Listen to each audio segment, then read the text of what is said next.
Hello, fellow photographers. This is Urban Edge Studios back with another video about Procreate on the M1 iPad Pro. Baby, I'ma hold you tight.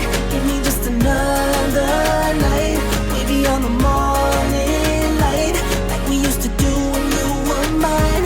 Baby, I'ma hold you. Now, this is a follow-up to a video we did just a few days ago.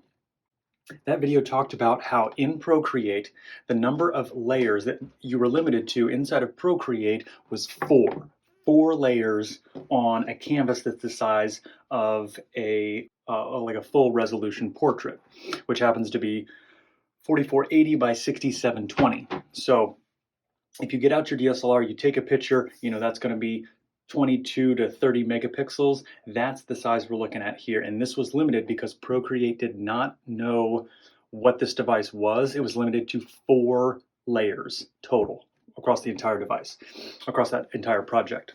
And just yesterday, Procreate actually released a new update, and it says this update has performance improvements and even more layers for the new M1 iPad Pros. Boom, baby, let's check it out. So if we dive into this one, we're going to see now we're not limited to 18 layers, but rather 23 layers. So I can bring this up here, show this off. 23 layers is what we're working with here is the maximum now. So yeah, that's even better. So it's 5 layers more than we were before, and that's because of the increased memory inside the M1 iPad Pro. So now we got a lot of flexibility with this. It does feel a little bit snappier. It was already really snappy, but there's zero lag. It's like it's like the app moves as quickly as you can think about what you want to do. It is so great here. So I'm excited to see that Procreate was very quick with their response, both with all the requests that came to them via Twitter, and then of course getting this update in our hands as quickly as possible. The M1 iPad Pro has only been out a week, and they were able to get version 5.1.8 out here. Now, we're still waiting for the big 5.2 update. And if you go to their developer website, you can see here that 5.2 is on its way.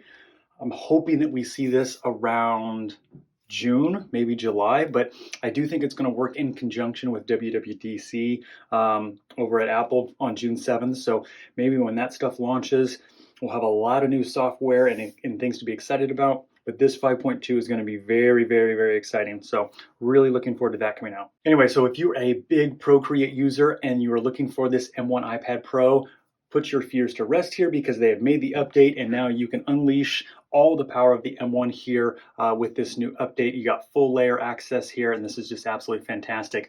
Procreate did respond on Twitter, and they did mention that anytime a new device comes out, Procreate defaults back to a baseline device, which is limited to 2 gig of RAM. So that's why this one was limited to only 4 layers, because it just assumed it only had 2 gig of RAM instead of 6 or 8 or whatever, or 16 gigs of RAM, depending on which iPad Pro you have. So that's why Procreate was acting the way it was acting, but now they've got that all fixed, and you can get back to work, have tons of layers and tons of illustrations and different things that go in at the same time. It's fantastic. So we're really excited to check out 5.2 with our magazine that we put out each month. There's a lot of cool things that we want to do, and we're anticipating a lot of speed improvements that are coming with 5.2. But for right now, 5.1.8 takes care of the layer issue that we were having on the M1. So now we can all get back to work and get back to creating. You guys got to check out Procreate. It's absolutely awesome. I'll see you guys in the next video. Thanks. I'ma hold you